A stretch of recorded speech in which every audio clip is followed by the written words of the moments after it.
शीला लकड़ी की कुर्सी पर बैठे बैठे मेकअप करने वाली बहन का इंतजार करती रहती है। तभी चुड़ैल पीछे से शीला के पास आकर खड़ी हो जाती है और शीला से बोलती है, बताओ बहन, तुम्हारा बाल किस कटिंग में काटूं? तेरे नाम स्टाइल में काटूं या फिर अजय देवगन की स्टाइल में तुम्हारा बाल काटूं? मैं बाल काटने में बड़ी ही एक्सपर्ट हूँ। चुड़ैल को देखकर शीला डर जाती है और बोलती है, अरे बहन, तुम्हें देखकर मुझे डर लग रहा है। और वो कौन बहन थी जो मुझे पार्लर के अंदर लेकर आई थी? और तुम कौन हो बहन? वो मेरी छोटी बहन है, वो गोरी है और मैं थोड़ा सांवली हूँ। डरो मत बहन, आप मेकअप करवाओ, मैं आपको हीरोइन बनाकर छोड़ूंगी। अब शीला बिना डरे निश्चित होकर चुड़ैल से मेकअप करवाना चालू कर देती है। मेकअप करने के लिए चुड़ैल पहले हाथ में फिटकरी लेकर शीला के गाल पर धीरे धीरे सहलाने लगती है। अरे बहन, तुम तो मेकअप बड़ा अद्भुत कर रही हो। ये मेरे गालों में फिटकरी लगाकर मेरा गाल एकदम मुलायम कर दे रही हो। ये तो कुछ ना है मैडम, आप सिर्फ बैठी रहे, आगे देखना, आपका गाल एकदम मक्खन के जैसे मुलायम कर दूंगी। चुड़ैल शीला के गाल पर फिटकरी लगाती रहती है, जिससे शीला का गाल एकदम मक्खन के जैसा मुलायम होता जा रहा था। इधर ब्यूटी पार्लर के बाहर बिरजू बेसब्री से खड़ा होकर शीला का इंतजार कर रहा था। अरे यार, ये लड़कियां भी है ना, खाना बनाने को कहो तो मिनटों में बनाकर तुम्हें गरम गरम खाना खिला देंगी, लेकिन सजने संवरने के नाम पर घंटों लगा देती है। बिरजू अपनी बीबी का इंतजार ब्यूटी पार्लर के बाहर घंटों तक करता है, लेकिन उसकी बीबी मेकअप के सामने बिरजू का ध्यान नहीं रखती है। तभी बिरजू का दोस्त घनश्याम आ जाता है और घनश्याम बिरजू से बोलता है, अरे बिरजू भाई, क्या हाल चाल है? और सब मस्त है? आज बहुत दिनों के बाद हमारे गांव में कैसे आना हुआ? अरे भाई घनश्याम, सब बढ़िया है, अपनी सुनाओ, तुम्हारी क्या हाल चाल है? अरे भाई सब बढ़िया है, और सुनाओ, आज मेरी गली में कैसे आना हुआ? अरे भाई घनश्याम, ब्यूटी पार्लर के अंदर तुम्हारी भाभी मेकअप कराने गई है और अभी तक लौट के ना आई।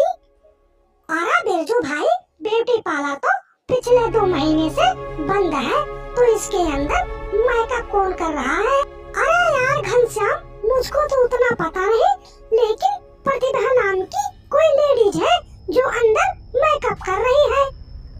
अरे भाई बिरजू, तुम जिस लड़की का नाम ले रहे हो, वो 2 महीने पहले मेकअप करके अपने घर जा रही थी और रोड एक्सीडेंट में यहीं पर मर गई थी। अरे यार घनश्याम, फिर अंदर शीला का मेकअप कौन कर रही है? कहीं प्रतिभा की चुड़ैल तो ना है? घनश्याम और बिरजू शीला को देखने के लिए ब्यूटी पार्लर के अंदर जाते हैं। अरे बहन, तुम सारा दिन क्या फिटकरी ही रगड़ती रहोगी या इससे आगे का भी मेकअप करोगी? पता नहीं कब तुम तैयार करोगी और मैं अपने भाई की शादी में जाऊंगी। ये लड़की बहुत देर से चा कर रही है, चुपचाप शांति के साथ मेकअप करवा ली, नहीं तो मैं तुझे कच्चा खा जाऊंगी। जैसे उल्टा सीधा मेकअप करती हूँ, करवा ली, नहीं तो तू जीने नहीं पाएगी। चुड़ैल की डरावनी आवाज सुनकर शीला डर जाती है और ब्यूटी पार्लर के अंदर ही जोर जोर से चिल्लाने लगती है, बचाओ बचाओ, कोई मुझे बचा ले इस चुड़ैल से, नहीं ये चुड़ैल मुझे जिंदा खा जाएगी, बचाओ बचाओ बचाओ।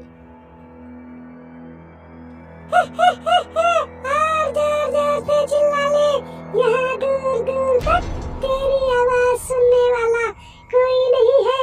आज तुझे मेरी चंगुल से कोई भी बचा सकता।